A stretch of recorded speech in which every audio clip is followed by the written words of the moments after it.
बीजाना गिरिवरधारी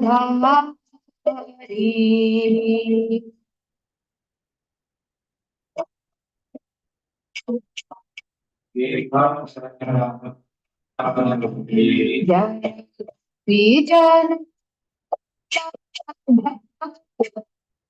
गिरिवरधारी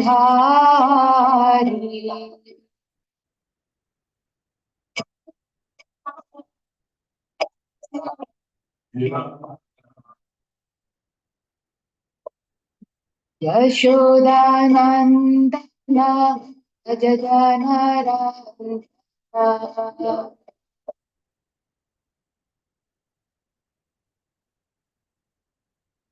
यशोदानन्दन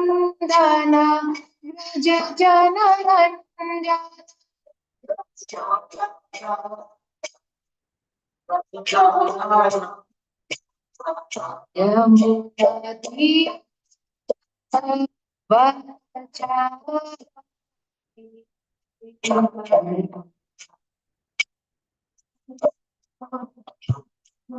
यमुना वनचारी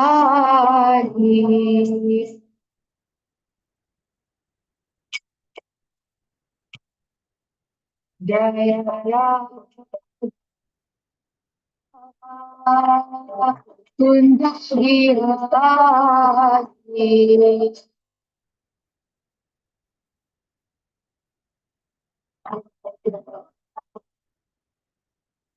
जय राम कुंज विहारी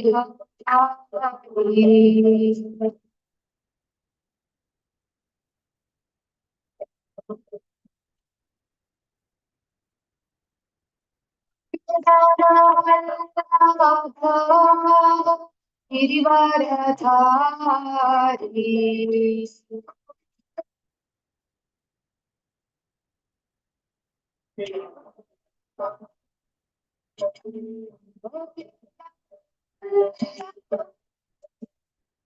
गिरिवरधारी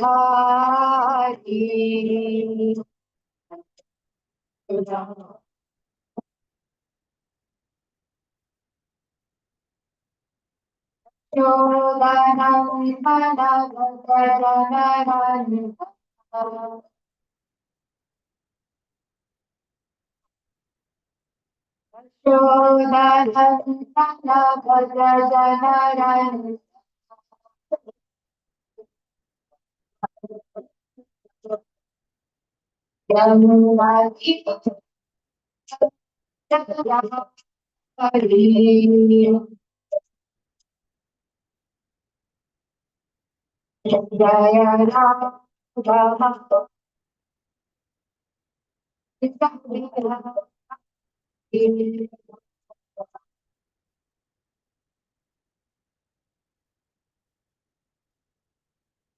हरे कृष्णा कृष्णा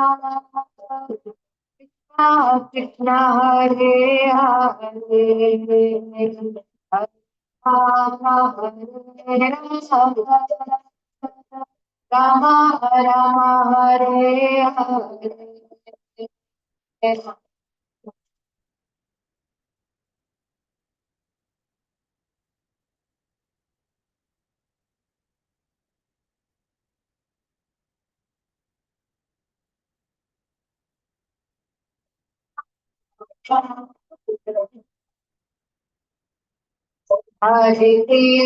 हरे कृष्णा कृष्णा कृष्णा हरे हरे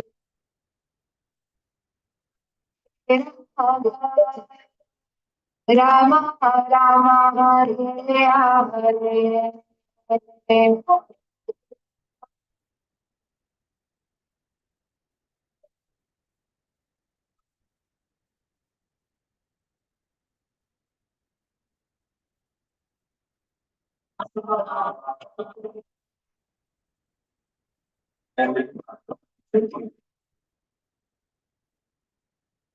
जनवल्लभ राम जनवल्लभ राम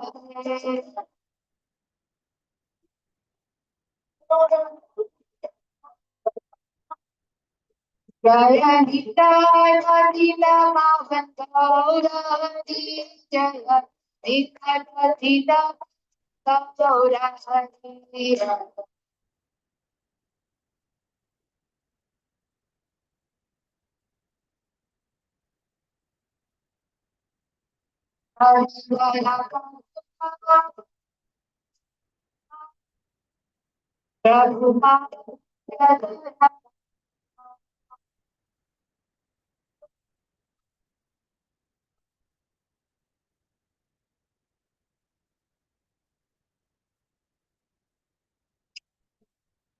श्री श्री राधा गोपी जन वल्लभ भगवान की जय पतित पावन गौर हरि शिला प्रभुपाद गौर प्रेमानंद।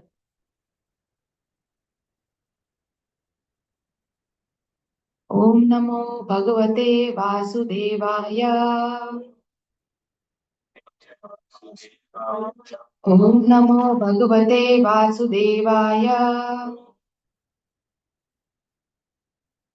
ओम नमो भगवते वासुदेवाय।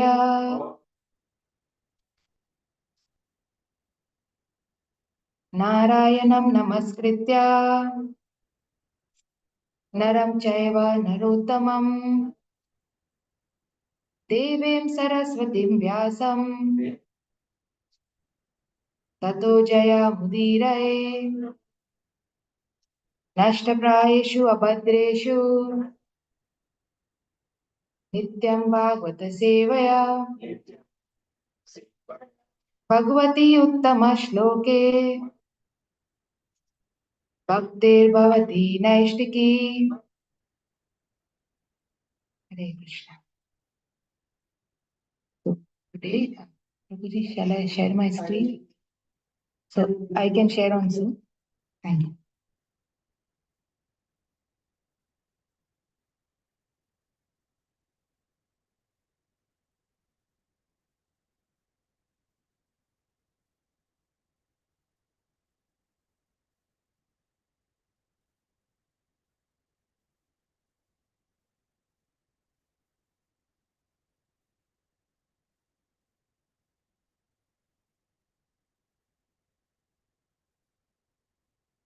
So today we will be reading from Srimad Bhagavatam, Canto 4, Chapter 3, Verse 10. Tatra svashirme nanu samhita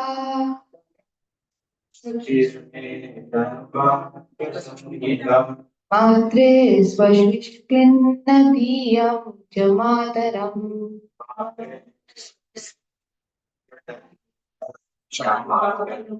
Drakshe chirokantamanamaharishibi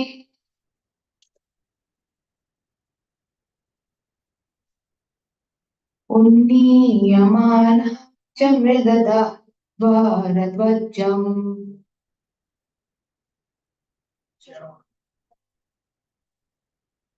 Tatra svashirme nanubhat samhita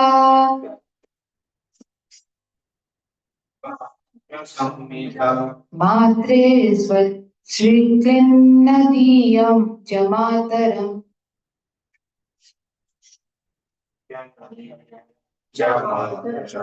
Drakshe chirokantamanamaharishibi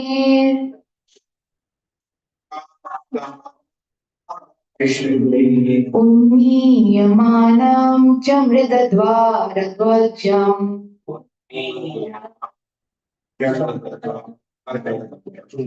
Tandra svashirme nanubhatri samhita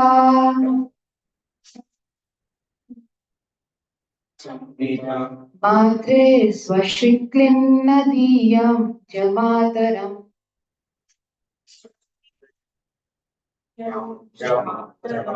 Drakshe chirokantamanamaharishibi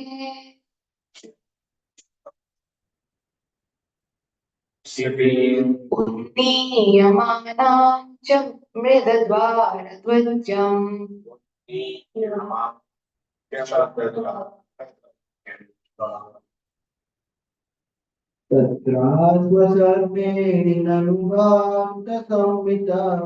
तत्राश्मेणनुवाद Samhita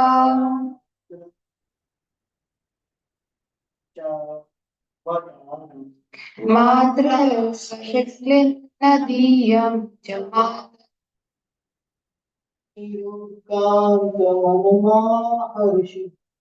द्रक्ष्यचिरोकान्तमनमाहर्षिभिः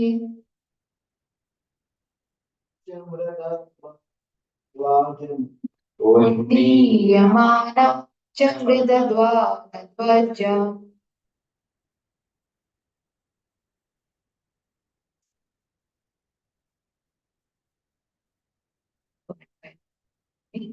Tatra, their Swashri own sisters.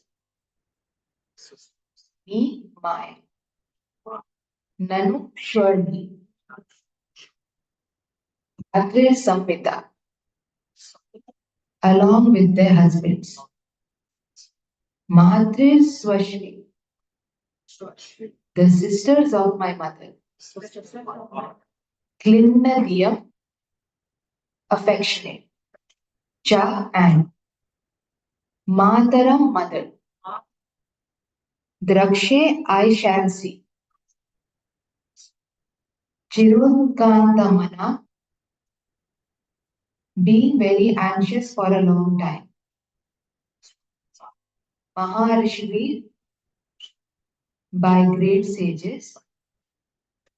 Unniyamana, being raised. Cha and Mrida, O Shiva.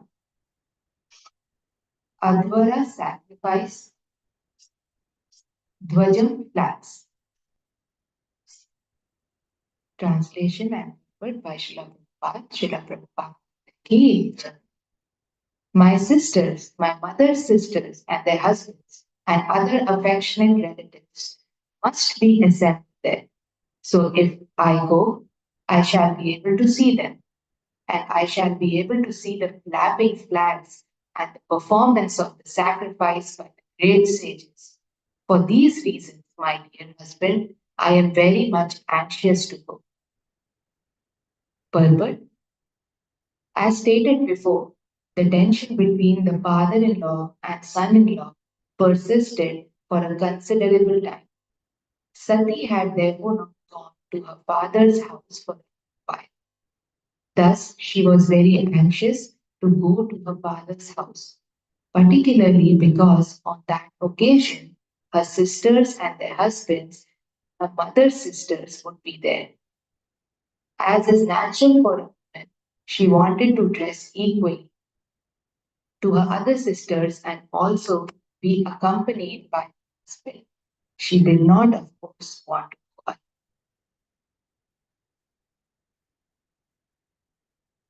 ॐ अज्ञानातिमिरन्धस्य ज्ञानाञ्जनशलाकया चक्षुरुन्मीलितं येन तस्मै श्रीगुरवे नमः श्रीचैतन्यमनोभीष्टं स्थापितं येन भूतले स्वयं रूप कदा मह्यं ददाति स्वपदान्तिकं वन्देऽहं श्रीगुरो श्रीयुतापदकमलं श्रीगुरून् वैष्णवांश्च श्रीरूपं साग्रजातं सहगना रघुनाथान्वितं तां सजीवं साद्वैतं सावधूतं परिजनसहितं कृष्णचैतन्यदेवं श्रीराधाकृष्णपादान् सहगना ललिता श्रीविशाखान्वितांश्च हे कृष्णा करुणा सिन्धो दीनबन्धो जगत्पते गोपेश गोपिकान्ता राधाकान्ता नमोऽस्तु ते तप्तकाञ्चन गौरङ्गी राधे वृन्दावनेश्वरी वृषभानुसुते देवी प्रणमामि हरिप्रिये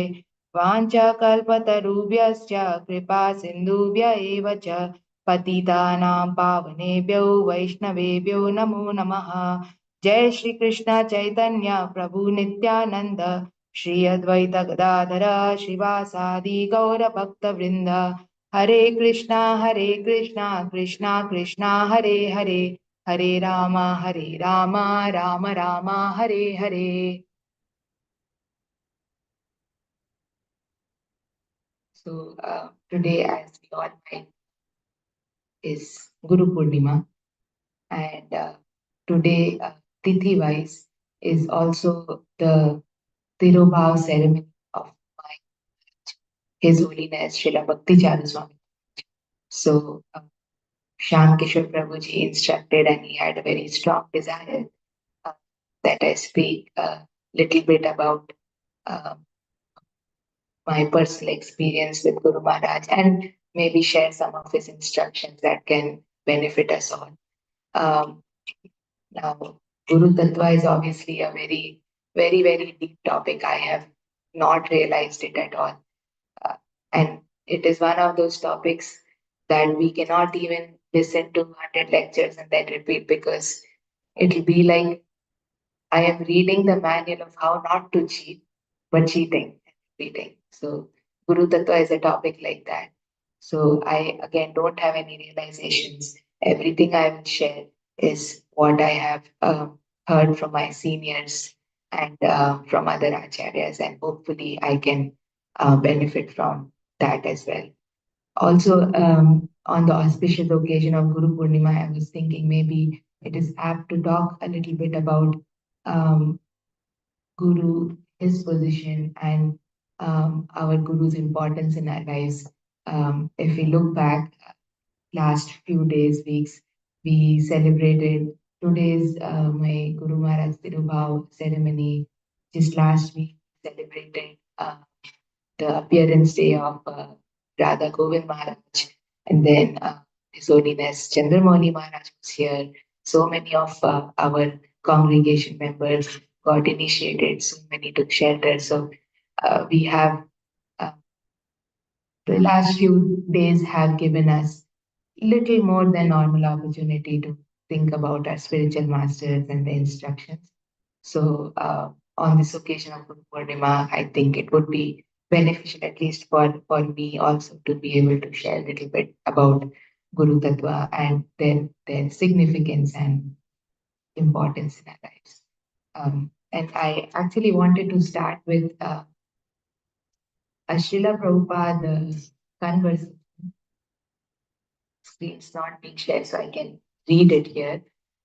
So this is dated 11th July, and this is a letter to His Holiness Jai Pataka Swami Maharaj by Srila Prabhupada. Think Maharaj asked a question, and this letter is in reply to that question. So Srila Prabhupada says, you have asked if it is true that the spiritual master remains in the material universe until all of his disciples are transferred to the spiritual sky. The answer is yes. This is the rule. Therefore, every student should be very much careful not to commit any offense that will be detrimental to this promotion to the spiritual kingdom, and thereby the spiritual master has to incarnate again to deliver him. This sort of mentality will be a kind of offense to the spiritual master. Anyone who defies and therefore disconnects the relationship with the Supreme Master can hardly expect the assistance of the spiritual master life after life. So here, Srila Prabhupada is very clearly saying that yes, it is our spiritual master's responsibility to remain in this material realm and take back all his disciples. He cannot leave unless all of us are ready to go back with him. But Prabhupada also says here that that also means that as disciples, we should be very careful to not do anything or act in a way that will prevent or bring about an obstacle uh, in us getting promoted to the spiritual world because that would result in delays for our spiritual masters, right? So, spiritual master, as Prabhupada mentions, will incarnate again and again till the disciples go back. But he also says here that if knowing that disciple commits any aparadh knowingly, uh, then we cannot expect that help uh, life after life. So again, very heavy message, but um, we see what responsibilities our guru, our spiritual master, is taking for us.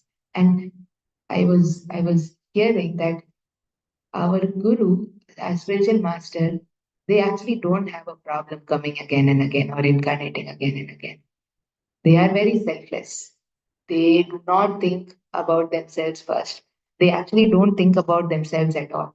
So they do not have a problem coming again and again. In fact, they are so potent, right? They are more potent than even demigods.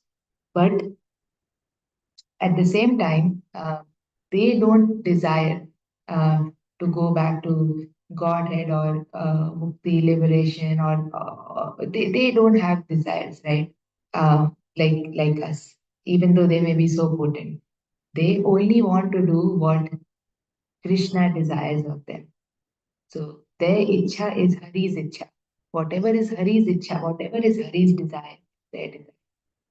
So their only goal is to please and serve Krishna.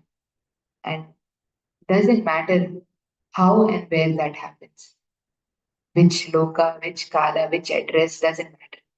Their only desire is to please and serve Krishna, which is why we read Anya Abhilashita Shunyam.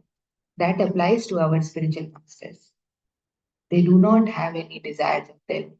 Whatever Krishna expects of them, whatever Krishna's desire is, they will just try to fulfill that. That is why the words Anya Abhilashita Shunyam, it applies so perfectly to all of our spiritual masters. And again, all of our spiritual masters are actually parts and parcels of Guru Tattva, Krishna's Guru Tattva. Our spiritual masters have the power and shelter of Guru Tattva. They may get it through Balaram, they may get it through Lakshman, they may get it through Nityananda Prabhu. We can look at it many different ways. But our spiritual masters, they are parts and parcels of that Guru Tattva, Krishna's Guru Tattva. Now we can try to imagine, right? If Krishna tells Lakshman, right, or Balram or Nityananda Mahaprabhu, um, let's go perform some leela. I want you to perform some leela with me. Or if Krishna says, please go do this service for me, right? If Krishna asks Lakshman, or any of his parshad, any of his confidential associates, if Krishna asks that, they will do it, right? They will not say no. So that is what our that is the light we can see our Guru Maharaj also is in. They will do what Krishna asks. They will they will not say no. And it can be anywhere, right? It can be okay. It can be in this material world, it can be in some other planets, it can be in Vaikuntha, it can even be in Golokadha. Whatever service Krishna asks, they are ready to do that service. And that is why our gurus are so dear to Krishna. And what is what is the one most important goal or mission of Guru Tattva? Krishna sends our spiritual masters who are parts and parcels of Guru Tattva. They are sent by Krishna on Krishna's instruction, Krishna's desire to execute the one most important mission that is there, which is to go to the material world, awaken those parts and parcels who have forgotten Krishna, who have forgotten who they are, who have forgotten who Krishna is and what their relationship with Krishna. Go to the material world, awaken those parts and parcels, and bring them back to Krishna. That is the only mission, right? The one most important goal is how to reclaim the lost, suffering parts and parcels of Krishna. That is the only major goal of Guru Tattva. And our spiritual masters, they are such personalities that they do not indicate any other desire. They want to execute that mission.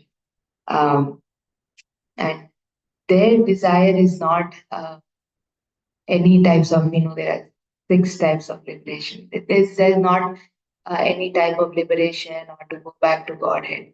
In fact, the seva that they do, uh, by doing what is desired by Krishna, that is as good as being in mukti. That is as good as being liberated. If we do not have any desire separate from Krishna, if we are doing what Krishna desires, then that is as good as being liberated. And that is the same as bhakti. That is how mukti and bhakti become the same. Many times, many people who follow uh, the path of spirituality in maybe some other flavors, many of them have the notion that mukti is the highest, right? But here we can see through the lives and dealings of our spiritual master how they are as good as being mukta. The more shuddha a person is, the more mukta a person is. And by doing what Krishna desires, it is as good as mukti. And that is what is bhakti also. Bhakti is devotional self. Bhakti is not having any desires of our. Bhakti is doing what Krishna wants. So that is how we can say mukti and bhakti, they become one, right? And a total nishkam bhakta like our gurus, um, that is why they are treated as good as God, right? In samsara dava prayers also we say sakshat haritvena samasto shastra, meaning spiritual master is to be honored um, equally like Bhagavan. And this is written in the scriptures because they are Krishna's very dear and confidential associates. So this was a very nice point I was reflecting on, how we can, through the lives of our Guru Maharaj, we can merge the thought of, okay, this is bhakti and this is how you can get mukti also, right? And this is also ekatvam, right? Many philosophers, many people who follow pa- other processes of devotional service or spirituality, um, for them, ekatvam is becoming one with the God or merging into the Lord. But what is real ekatvam? Real ekatvam is not having any other desire than what Krishna desires. So if our desires are the same as what Krishna desires of us, that is real ekatvam. That is real ekaka. So, um, and our Guru Maharaj, right, our spiritual masters, through their lives, they perfectly depict this, how this is possible. They perfectly they imbibe it in their lives and they demonstrate how this can be done. And we may think that, okay, if somebody becomes a pure bhakta, pure devotee, a nishkama bhakta, and we do not have any desires of our own, then it is not that then Krishna will misuse us. If we are just doing what Krishna desires of us, just serving Krishna, ready to serve Him, it's not that Krishna will then misuse us, right? Krishna knows everything about us. Krishna knows more about us than we do. Krishna knows our past desires, Krishna knows our present desires. So it's not that Krishna will misuse us if we don't have any desire. And very nice example of that is Dhruv Maharaj. Dhruva Maharaj, when he started meditation, when he started his bhakti spiritual journey, he started it with the goal to get a kingdom bigger than his father. That was the goal while he was meditating. That is what he wanted to ask the Lord when he would see the Lord, when the Lord would come to grant him the boon that he was meditating, right? But when Dhruva Maharaj was able to get the darshan, the sparsha of Krishna, he had become fully purified. At that point, he did not have any desires left. And that's what Dhruva Maharaj says too. right? That my desires are what I was desiring were like broken pieces of glass. But Krishna still fulfilled his expired desire. Krishna still gave him what he wanted, right? So there is no question of then any scope of Krishna misusing. Krishna knows our desires. He will give us what we want, and our our swarup in the spiritual kingdom is fixed, right? Krishna knows that, and when time comes, we'll get it. So there is no over endeavoring or no trying to ask for anything else. All we should ask for, all we should pray for is bhakti. Everything else Krishna knows. Present, current desires, expired past desires, He will give us when the time is right. He never forgets, we may forget. So all we should try to ask for is bhakti from Krishna. Uh, Today's festival of chariot, Rath Yatra too. So we know when we see Jagannath, we can try to ask him for bhakti and nothing else. When we see Balram, we can try to remember he's the Param Tattva and we can pray to him accordingly on this auspicious day of Guru Purnima also.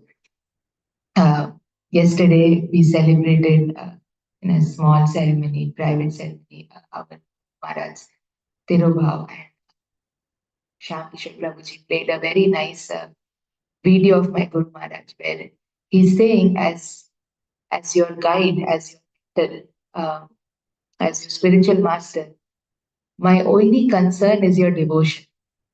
I do not need your means. I am not concerned with how much service you're doing. I am not concerned with how expertly you're doing your service. I'm not concerned with how much money you're bringing. My only concern is your devotional life. If you advance nicely, if you progress nicely in bhakti, if you aspire to become a pure devotee, that is all I want. That is all my concern is. And Guru Maharaj was saying that um, service, service, we can hire somebody to do service also, like big organization. Service can be purchased also, right? But the idea is that we have to strive to become pure devotees and engage in devotional service. And once we engage in devotional service, then we will become perfect. Our services will become perfect. Our life will become perfect. And he was giving the example of Srila Prabhupada. Srila Prabhupada was perfect in every way because he was empowered by Krishna. He was a pure devotee, he was empowered by Krishna. So everything he did was perfect. So that was a very nice teaching that I heard about my Guru Maharaj, that what is most important to our Guru? It is our bhakti. He said you have two options. Either you are engaging in devotional service, either you are doing bhakti or you are inflating your false ego. And he was saying that sometimes we may think that, oh, okay, I'm doing this service and without me, this service won't happen. Without me, this temple won't, without me, this world will come to a standstill. He was saying that is inflating our false ego. If we are not doing pure devotional service, if we are not aspiring to become pure devotees and doing devotional service, then other option is just that we are inflating our egos. And Guru Maharaj was saying, Maya facilitates that. Maya Maya will keep giving us opportunities where we can keep inflating our ego, keep inflating our ego. And when it comes to the point where it can really pinch us, that time Maya will come back and get us. So, so that was a very nice teaching that I heard from my Guru Maharaj. Also, I've been reflecting in the last few days leading up to the Tirobhav ceremony about my Guru Maharaj and some of his qualities. Um, so I I feel and I think I realize I feel that ESKCON is a very service heavy organization. If we look at so many other sanस्थas that exist, there's not we don't have this much detailed service to the deities, this much elaborate arrangements for Boga, and then this much prachar and service to uh, whoever guests or devotees are visiting the temple, the opulent prasad. I remember when I was young and based on the caste we follow, the temples that we would visit, prasadam would be just palm full. That is what prasadam meant. Before coming to ISKCON, prasadam meant only this much, something that you're given. But ISKCON redefines what prasadam can be. It is more than what you can take. So so we can realize how heavy service wise ISKCON is. But um, even amidst all of that, His Holiness Bhakti Charu Swami Maharaj, he's held positions of GBC chairman. He has he has like so many he's built temples, he has to travel, he has to preaching, he has thousands of disciples he has to communicate with to make sure they are well situated, running seminars, festivals. There's so much to do, right? But still, I don't remember a time, or I don't remember some of my fellow god brothers, god sisters, or somebody who I know, even when they were, even in the very nascent stages of bhakti, when they were not initiated, hardly Guru Maharaj knew them. He has still taken out time to respond to even the most insignificant um, news that someone might want to share. Like when we purchased a new temple for our house for our deities, I wrote to Guru Maharaj.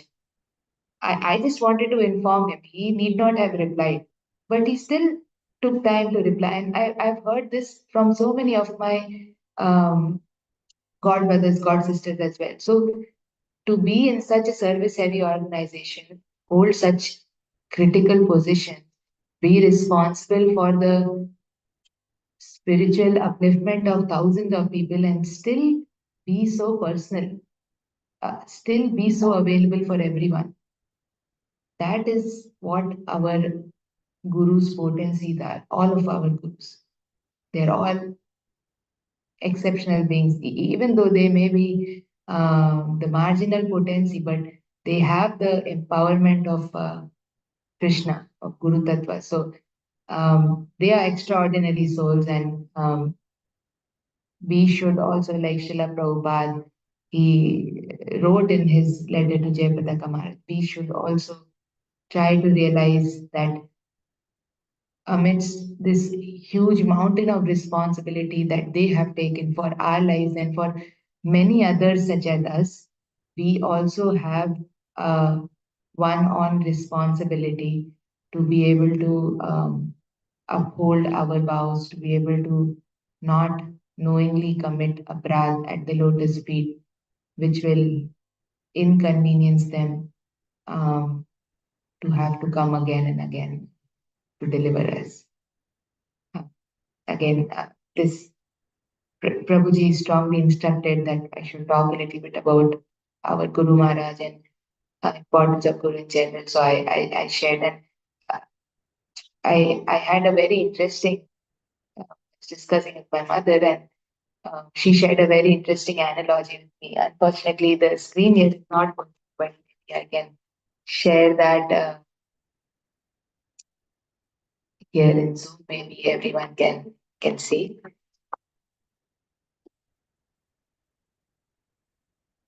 I don't think Mataji might connect because my laptop is not connected. So I don't know if it will connect.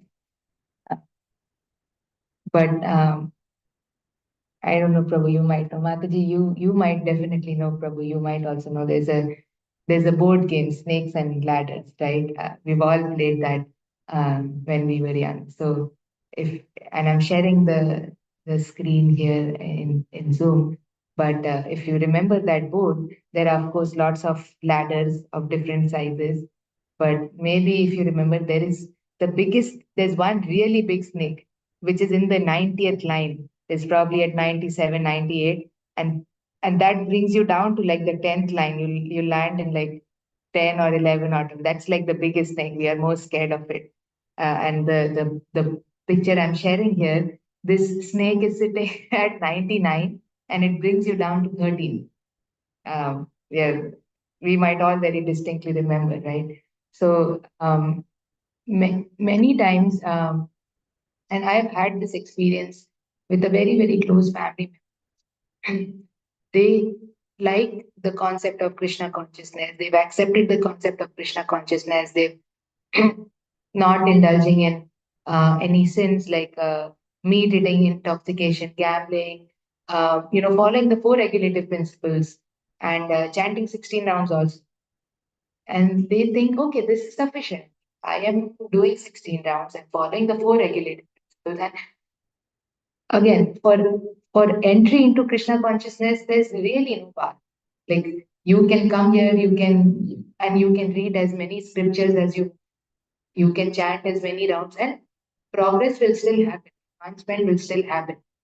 Now, to start that bhakti, right? We need uh, Krishna's blessing, like they say. In this world, out of millions and millions of living entities, only the very few who are very fortunate get to know about this bhakti. Out of them, very few get to start. Out of them, very few progress. And out of them, very few reach the end goal. So that analogy and what is Krishna's role and what is our roles can be very nicely analyzed through this board game of snake and ladder. If you remember, the rule is you are at zero. You cannot start till you get a six on the dice. When you get a six, only then you start playing and you see the snakes and the ladders, and then you're wandering around. So getting that six is Krishna's mercy. It's like, we are trying. Only the few. Sometimes we see our friends have reached at the 80th line. We are still trying to get a six. In bad days, we'll never get a six. So, and sometimes our friends, they'll get a six in the first shot. So that is like getting Krishna's mercy. When the six comes, you are ready to start your journey. So among so many, Krishna, so it's your time, chose you, you are starting. You are traveling.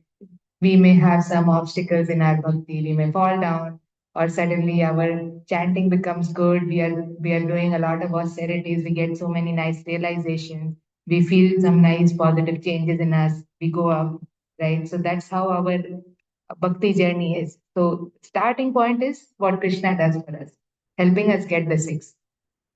But once we reach that, right now the snake is at 99. Once we reach that 98, 97, 96, does bringing a six anymore help? We may get 3, 4, 5, 7, 8, 9, 10. How many sixes are coming? It doesn't help once we get there. Throughout, it may help. Starting, it is needed. But once we are there, no amount of sixes are helping.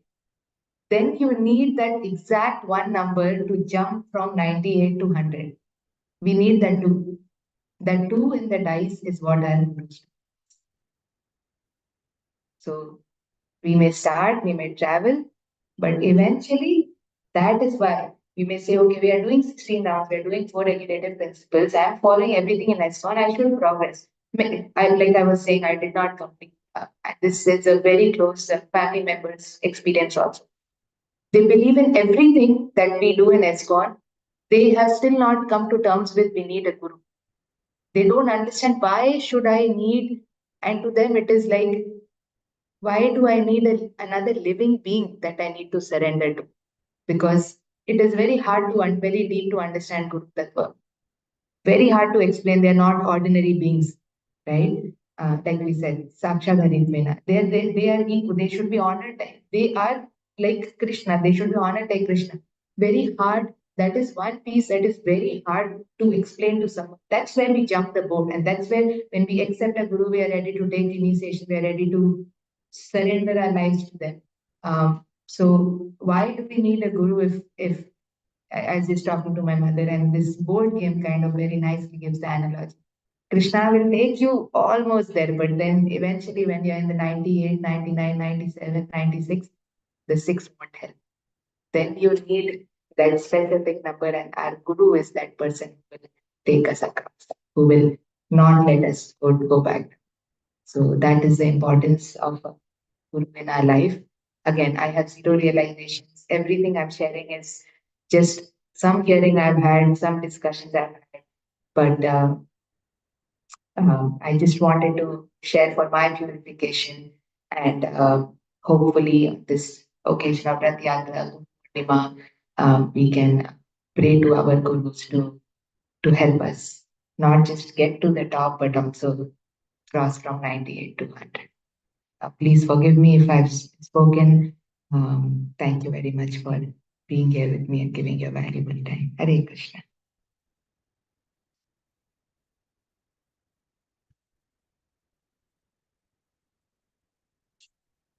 I will end the Zoom call as well. Thank you, everyone. Hare Krishna. Hare Krishna, thank you so much, Mataji, for the wonderful class and reminding that snake and ladder example was really wonderful. How we get fall down from the 19 and how what helps in our devotional life. It is a really, really very wonderful reminder. Thank you so Thank you. much, Mataji. Thank you, Mataji. Hare Krishna.